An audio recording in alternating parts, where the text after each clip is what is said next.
Welcome to the Herdman T podcast, where I am your host, Herdman T. And today's topics will be about Bigeminy and chlamydia. First things first, let me check the audio. All right, audio sounds good over there on YouTube. So, Bigeminy, that topic, the reason I'm talking about it is because it is the next topic on my carousels. And I actually forgot to, oh, no, I didn't. Right here, pull them up. So, let me go ahead and share this tab instead and put it on the screen for you guys to see. Yeah, a little bit bigger at first. There we go. So yeah, this is basically a carousel that I designed to actually put on Instagram. And I think I need to start posting these on Instagram pretty soon. All it is a long image file that you cut into thirds, or in this case, three squares, and then post it on Instagram, and people just swipe left to see the full carousel. So I may get around to doing that. I actually, again, I should definitely do that. But anyways, I designed these to kind of give people a short preview or just a snapshot of basically the herbs for the specific problem. So in this case, Bigeminy, basically, uh, the heartbeat is not beating in rhythm the way it should. And some key focuses or some key areas to focus on for Bigeminy would be the heart, of course, the nerves, as well as your adrenal glands. And I'll talk more about that later, probably within like 5 minutes. But so I just start the topic here. So Bigeminy, so basically in the carousel is Bigeminy, herbs that can help. And you don't see my mouse on here. What if I highlight? Nope, that didn't work too well. Highlight like this right here. Oh, you can see the mouse. All right, cool. Try to get that a little bit more centered. That's better. Okay, so what is Bigeminy? It is heart rhythm that it has an extra heartbeat between every normal one. So Bigeminy, heart rhythm that has an extra heartbeat between every normal one. So just imagine a drummer constantly tapping the drum, bum bum bum bum bum bum bum bum, and then every other beat you'll have a distant drummer beat their drum as well and kind of throw off the heart's rhythm. So you got ba bum ba bum ba boom ba bum ba bum ba boom ba ba ba ba ba boom, as such, throwing off the heartbeat. And to give you a further explanation of it, I'll read here from clevelandclinic.org. And it says, Bigeminy is a heart rhythm that has an extra heartbeat between every normal one. You may feel heart palpitations when this happens, but many people don't have symptoms. And of course, treatments include medicine or catheter ablation procedure. So if you want, again, just go to clevelandclinic.org to learn more about what Bigeminy is and the way they go about treating it, symptoms, causes, etc. Symptoms: chest pain, heart palpitation, dizziness, fainting, etc. But what I want to get into is the basics. So again, heart is off rhythm. What organs help with your heart's function? What glands, what tissues help with your heart function, right? These would be one, your adrenal glands. Reason being, your heart is controlled by your autonomic nervous system. In this case, the adrenal glands, which is the brain of your autonomic nervous system, and it deals with involuntary muscle contractions. So breathing, heartbeat, etc., all involuntary muscle contractions. And if your adrenal glands go down, there's a strong chance you could get things like COPD, asthma, heart palpitations, etc. So when looking at which herbs to use to fix Bigeminy, one would be herbs that focuses on your adrenal glands. These typically have an adaptogen action. One herbal example would be Siberian ginseng. On the carousel here, I actually don't list a herb for it on the carousel. For the a specific herb for the adrenal glands. I just list adaptogens. And it says here are herbs used to support the adrenal glands function, which supports your kidneys function. So I'll talk later about how that works. But you have adaptogens you want to use for your adrenal glands. Siberian ginseng is a great one to look into. Also, holy basil, as well as ashwagandha root, all great herbs to help restore or support your adrenal glands function. Also, of course, you want herbs that can benefit the heart's function. One example of this would be hawthorn or hawthorn leaf and flower. It's considered to be a cardiotonic or cardiac tonic, and it can be used to help strengthen the heart when needed. And then, so you have herbs for the adrenal glands, herbs for the heart, and also herbs for the nerves, because the heart, every time that drummer or the heart is beating, that extra beat kind of, it's almost like it's misfiring, and that's electrical. And whenever you want to bring balance to uh, electricity in your body, you got to look at your nerves.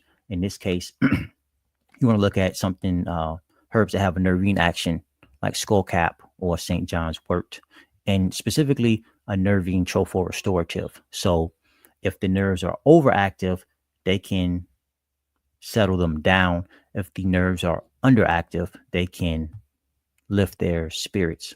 Again, that was skullcap as well as St. John's wort. Now, going back to the adaptogens and how they can be used to support your kidneys function. Now, when you're consuming a lot of herbs, they're going to stimulate or promote activity of the cells. And when you begin to promote the activities of your cells, they will create more waste. And this waste needs to be eliminated. And that's when your kidneys come in, or that's where your kidneys come in at. Your kidneys control your kidneys help to filter out your lymphatic system. All right. A little man in the back. Let me out. Let me out. Your kidneys help to filter out your lymph. Your lymph is where the cellular waste goes into. If this cellular waste is not emptied out through the kidneys, it is going to try to leave through the skin. And if it cannot leave through your skin, it's going to create more problems. Just imagine acid just circulating around in your body. Um, and wherever this acid settles, it can begin to irritate the tissues, whether it be in this case the heart or the adrenal glands, and then inflame those tissues and then start to break down those tissues. So it's important when looking at Bigeminy, what they call it, Bigeminy. Of course, you want an herb or herbs to help promote the heart's function, but also your adrenal glands, as well as the nerves, and also your kidneys and lymphatic system. But the key to moving lymph and getting this waste out is to focus on your kidneys, herbs for the kidneys. And they typically have a diuretic action. Some examples would be corn silk, uva ursi leaf, as well as cleavers. So just keep that in mind. You're not just going to only say, okay, I have a heart problem, so what herb can I use for the heart to help cure, or what herbal remedies can I use for my heart only? You got to think holistic when you want to be healthy. When you think of health, you have to think of being whole. The body works together in that way. Yeah, and if you want the carousel, just head over to patreon.com/HerdmanT. I'll put the banner on the screen for you. All right, and then the next topic will be about chlamydia. This was a question I got. It says, hey, I don't know if I have chlamydia or not, but can you please help me just get rid of it if I have it, please? So according to clevelandclinic.org, chlamydia can be cured. If you or someone you know ever had it, it can definitely you can definitely get rid of it. And typically what uh,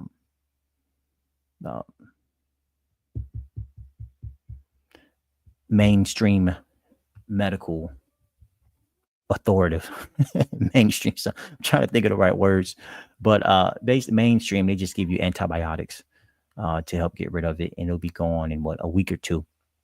So you can look at herbs that are considered to be a natural antibiotic, such as a golden seal root. You can look at herbs to help get rid of things like UTIs, or herbs that have a antiseptic action that can be used to clean the urinary tract. such as uva ursi leaf. Another one that can be used to help clean the urinary tract is corn silk. But uva ursi leaf is pretty strong.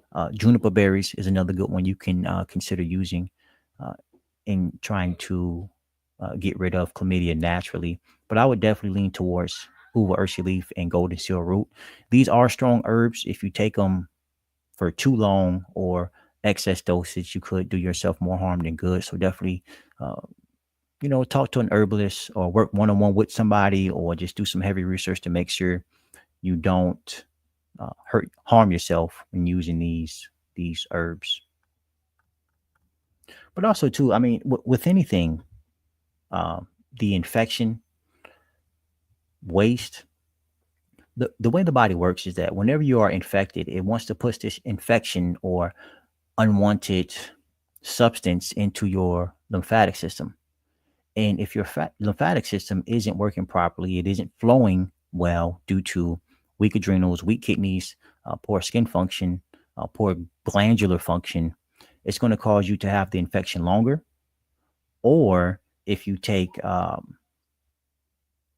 certain medications, it's going to suppress the infection and make you think it's gone when really it's just your natural immune responses have just been suppressed. So you don't feel the inflammation as much, you don't feel pain, but it's still there because the moment you stop taking the medication or your body gets used to it, or you take herbs to help expose the actual problem, you're going to realize that it's 10 times worse. It's almost like, so what's a good comparison? Um it's almost like mold. Hmm. I got it. Imagine you have a leak come you have a house and there's a leak coming in through the roof, and you look in your living room ceiling and you see mold beginning to form. But what you do, instead of addressing the problem and fixing the structure of the roof, what you do is you paint over the spot, and every couple months you'll paint over it to hide the fact that you have a problem there that you don't want to fix. And eventually, instead of fixing that leak in the beginning when it was small, eventually you find yourself covering up more and more of the molded spot. It gets bigger and bigger, so you need to use more and more paint till eventually the paint doesn't work anymore. Now you're kind of painting through the roof or tearing excuse me, or tearing through the roof. And but the smart thing to do is to go after the root cause, which is externally in this case, and fix the outside of the roof. No different than your actual body. Go after the root cause, the actual structure, the actual function, the tissues and glands that are actually being harmed, and not the symptoms of that. So, point is, you always, always, always want to go after the cause, and no matter what issue you have, Bigeminy, even chlamydia. Yes, you can get rid of with some antibiotics, but what happens when you consistently get UTIs after UTIs after UTIs? Eventually, the antibiotics are not going to work so well. Also, too, the way antibiotics work, even natural antibiotics, you kill good bacteria and bad bacteria. And what's going to begin to happen if you constantly use these natural antibiotics is you want to consistently kill off the good bacteria, then they won't be able to rebuild as fast as the bad bacteria. So then eventually the bad bacteria is going to start winning because of our poor diet. So we're not consuming stuff that's going to constantly feed ourselves or give ourselves life. Man, voice getting crackly. So I'm going to end it on that. Thank you for tuning in to this podcast. And until next time, peace.